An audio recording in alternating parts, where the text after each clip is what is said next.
Hey guys, we're back today with another wacky weird video by Tommy D. I can't believe I'm saying that again. I deleted every single video with that in the title, or not in the title, but with that being the intro. That used to be my intro. I had an intro. I was a cool kid. No, I wasn't. Let's be honest here. Any kid sitting in front of the camera with no viewers whatsoever is a little bit of a wackadoo.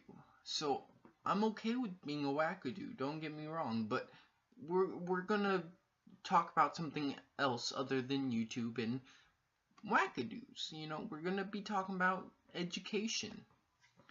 And it's one that, you know, if you know me in real life, you know that I have a lot to say on the subject. Oh lordy. It's gonna be a rough one. So I hope you guys enjoy this video, and I hope you guys take something away. I don't know what that'd be, but I hope it's positive.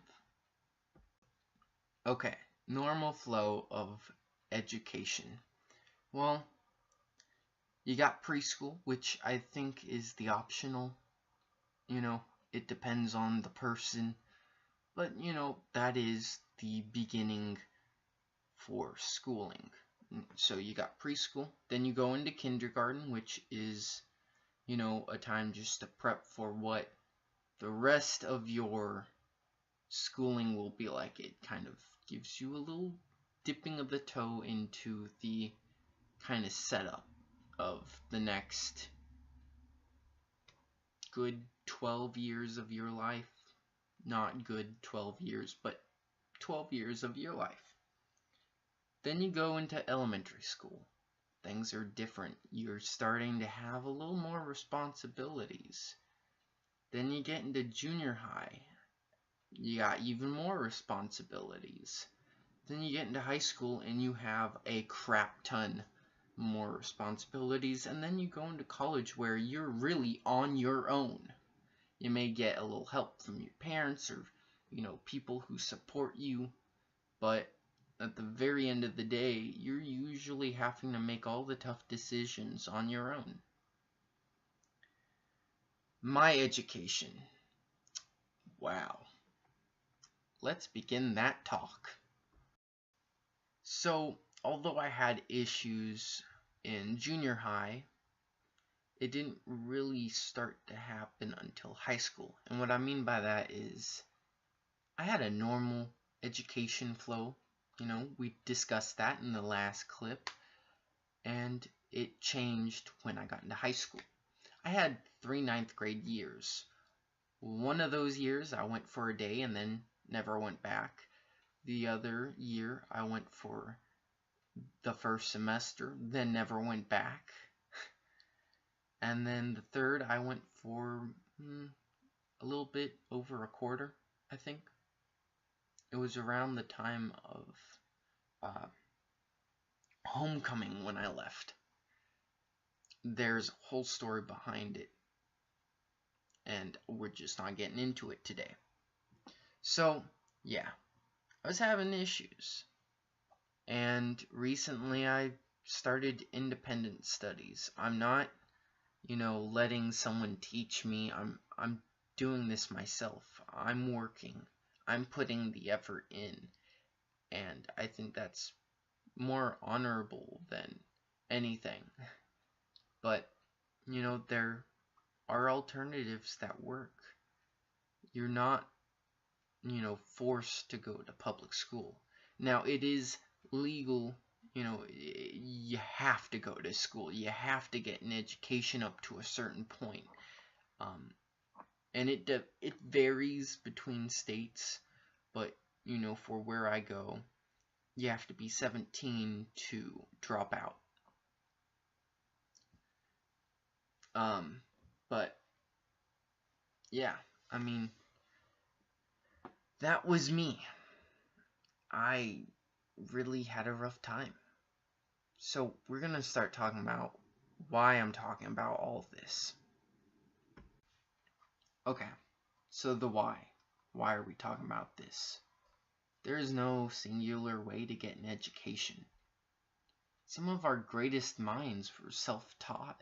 Thomas Edison, for example, he would educate himself while on the job. He would work on trains, and he would, fiddle around with things and teach himself. There's a lot of criticism that kids are getting from people who really don't have the place to say anything.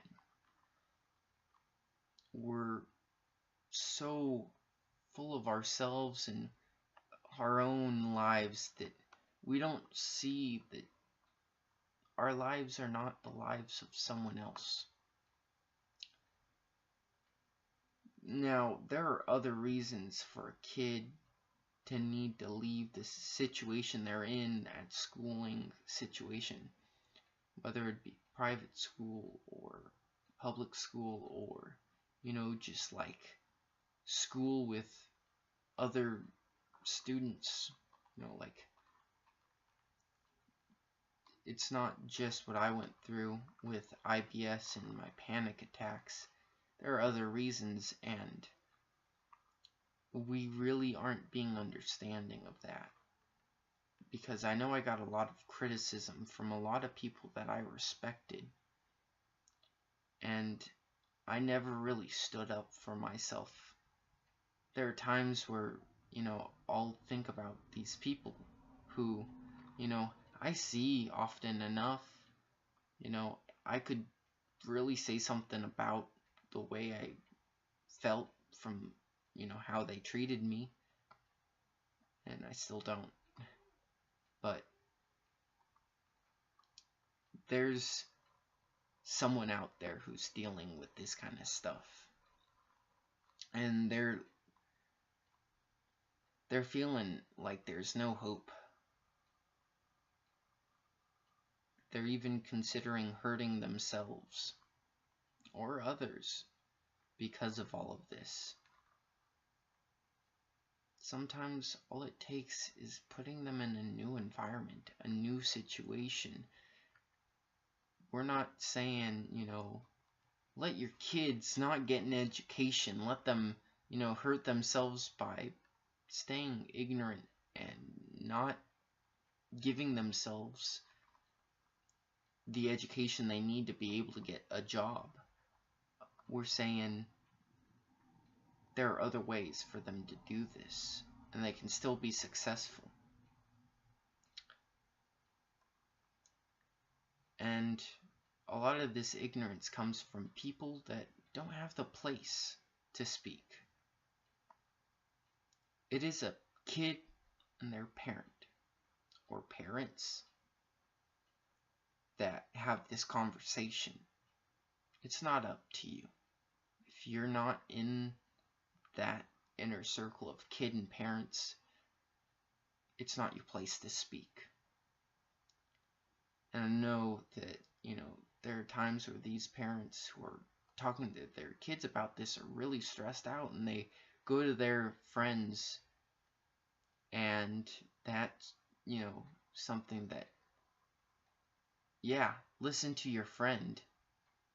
Be there for them and give them your advice, but keep it between you two. Don't go to this kid and say something, because chances are you're going to make them feel uncomfortable. You're going to make them feel like less than they are. I really hope that you guys really listen to what I had to say in this episode, or this video, or whatever you want to call it, because I think that this is very important. I hope you guys have a wonderful day. I'll see you in the next one.